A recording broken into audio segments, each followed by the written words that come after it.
Fala galera, aqui é o Gustavo do Mile High Brasil e hoje eu trago para vocês a análise de contrato de Ronald Darby, o cornerback que foi assinado aí nessa off-season pelo George Paton, né? Esse é o último grande contrato de longo prazo firmado pelos Broncos que nós analisaremos, né, nessa nossa série aqui. Para quem não viu, veja aí no nosso canal as duas análises que fizemos anteriormente, que é de Justin Simmons e Shelby Harris, e você já sabe, né? A gente vai fazer a análise aqui do Ronald Darby hoje. Se inscreva no nosso canal, deixa o seu comentário aí do vídeo aí embaixo na seção de comentários, e se você gostar, deixa aquele like pra gente, tá bom? Então vamos lá. Ronald Darby assinou um grande contrato com o Denver Broncos nesta temporada. Vamos dar uma olhada aí nos principais pontos desse contrato, né? Então tem aí uma duração total de 3 anos, um valor máximo de 30 milhões de dólares, ou seja, né, 30 milhões dividido por 3, temos uma média salarial anual de 10 milhões de dólares. Essa média de 10 milhões, né, ela faz de Ronald Darby o 17º cornerback mais bem pago da NFL. Ou seja, é um salário que não é assim de um cornerback elite, né, da liga, né? Os cornerbacks elite hoje estão ganhando aí já acima dos 14 milhões de dólares, mas é um salário alto, né? Um salário para cornerbacks bons, a gente pode dizer assim, aqueles da segunda prateleira, né? A primeira prateleira seria os corners elite, e a segunda prateleira, esses corners que são jogadores muito bons, né? Mas que ganham um pouco a menos, vamos dizer assim, aí abaixo dos 14 milhões de dólares. Tudo bem? E ele tem 19 milhões e meio totalmente garantidos, ou seja, esse dinheiro ele vai embolsar, aconteça o que acontecer. E ele também recebeu 9 milhões de dólares de bônus de assinatura, perdão. Ou seja, esses 9 milhões de dólares, Ronald Darby já colocou no bolso. Os Broncos já pagaram esse dinheiro para ele, certo? Então, esses são os principais pontos. A gente pode ver aí que é um contrato relativamente gordo, né? Podemos dizer assim, mas porém não é um valor pago aos corners de elite, né?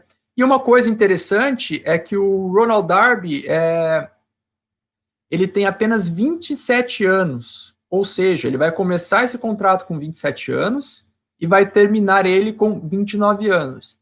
Esse é o intervalo de idades que geralmente os corners atingem o seu ápice na NFL. Óbvio que a toda regra tem a sua exceção, mas se o Ronald Darby ele se encaixar nesse perfil que comumente a gente observa aí na liga, significa que os Broncos estarão pagando aí um salário para um jogador de prateleira 2 que possivelmente pode aí ter uma performance de prateleira 1, ou seja, uma performance de corner de elite. Não à toa que o Ronald Darby foi o primeiro jogador, né, primeiro free agent assinado pelos Broncos nessa off-season, né, nessa free agency.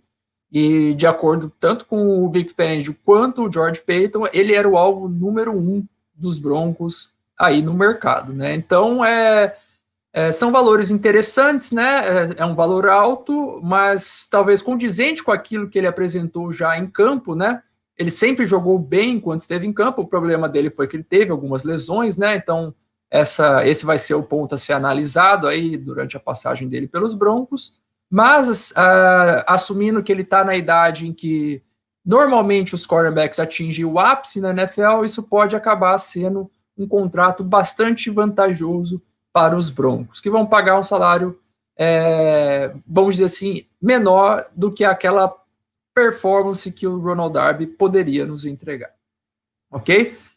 Bem, então esses foram os principais pontos, né? E quais são, e como é que é a estrutura desse contrato, né? O que George Paton fez para manipular ou não o salary cap de acordo com a sua vontade? Então vou colocar aqui na tela para vocês.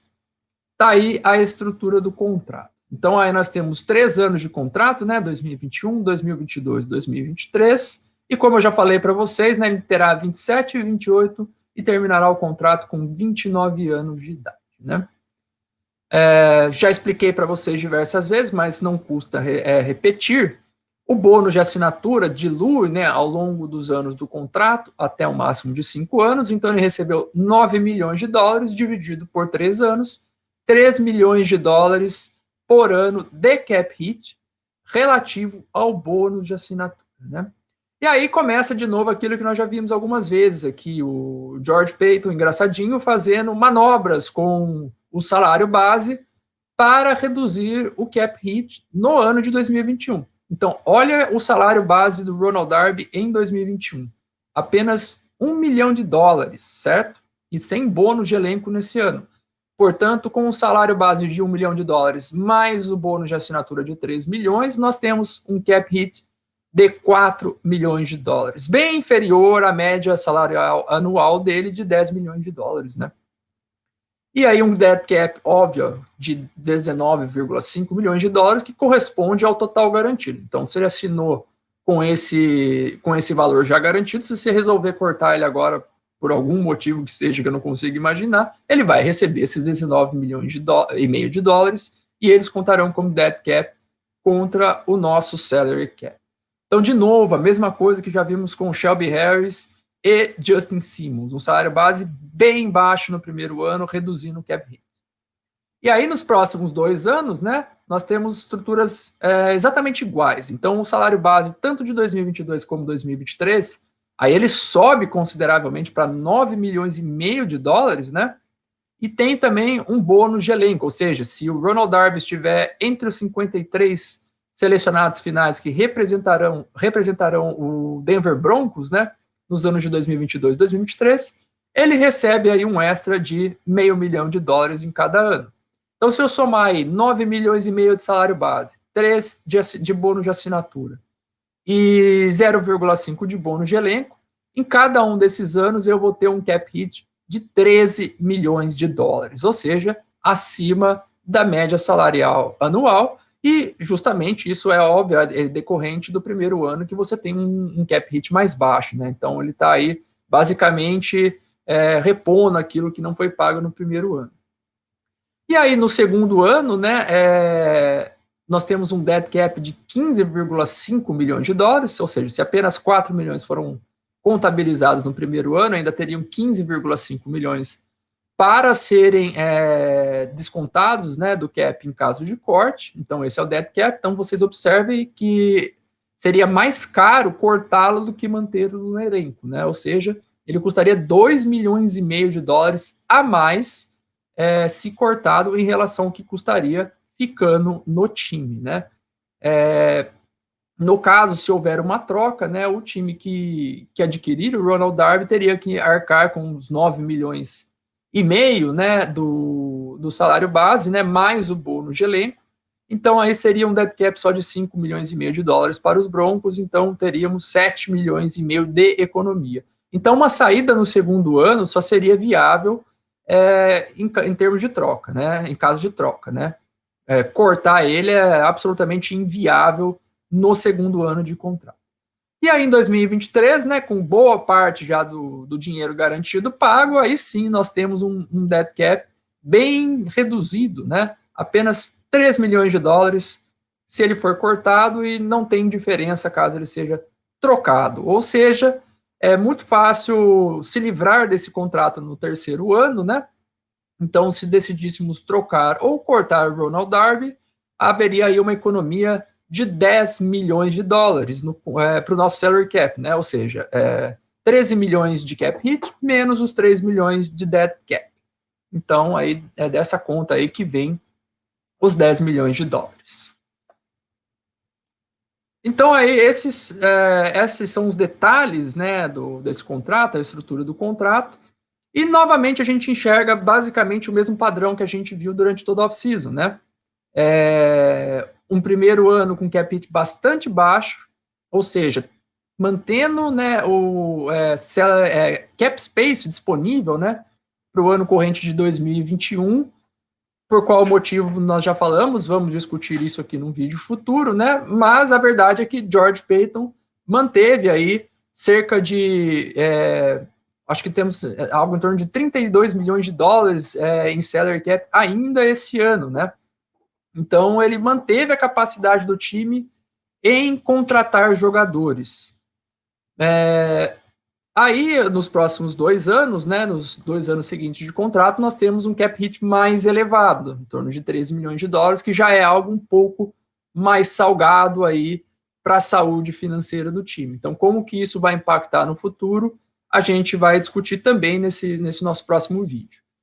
E por fim, né, de novo, um contrato que tem uma saída bastante fácil a partir do 3º ano. Seria viável se livrar do Ronald Darby no ano que vem, em 2022, mas somente via troca. Pelo corte, a gente viu que é inviável. Já no 3º ano, a gente pode cortar ou trocá-lo, que a saída é a mesma. A gente economiza 10 milhões de dólares. Então, o mesmo padrão que a gente viu aí, basicamente com Shelby Harris e Justin Simmons, uma saída fácil por corte no 3º ano. Bem, pessoal, então é isso. Vimos então aí mais um grande contrato, né? Que é a estrutura de mais um grande contrato assinado pelos Broncos nessa temporada. Todos eles têm o mesmo padrão, né? Cap hit baixo no 1º ano, saída fácil a partir do 3º ano, né? E por fim, né, para a gente encerrar essa nossa série, o próximo vídeo que eu vou trazer para vocês é um olhar sobre o salary cap dos Broncos esse ano e em 2022, para a gente ver como que essa estrutura que a gente viu dos contratos impactam, né, a capacidade nossa de contratar em 2021 e 2022. Então agradeço a vocês aí que assistiram esses 3 vídeos aí, do Justin Simmons, Shelby Harris e Ronald Darby, né? Eu peço a vocês que se inscrevam no nosso canal, ativem o sininho de notificações para vocês não perderem nenhum conteúdo que a gente lança aqui no canal. E nos sigam nas nossas redes sociais, aí o Twitter, no Facebook e no Instagram. E, se puder, né, dá aquela força para a gente lá no Apoia-se, né, www.apoia.se/Mile High Brasil. Qualquer quantia que você puder doar para a gente nos ajuda imensamente a continuar trazendo para vocês todo o conteúdo sobre o Denver Broncos 100% em português. É isso aí, galera. Muito obrigado. Até a próxima. Fui!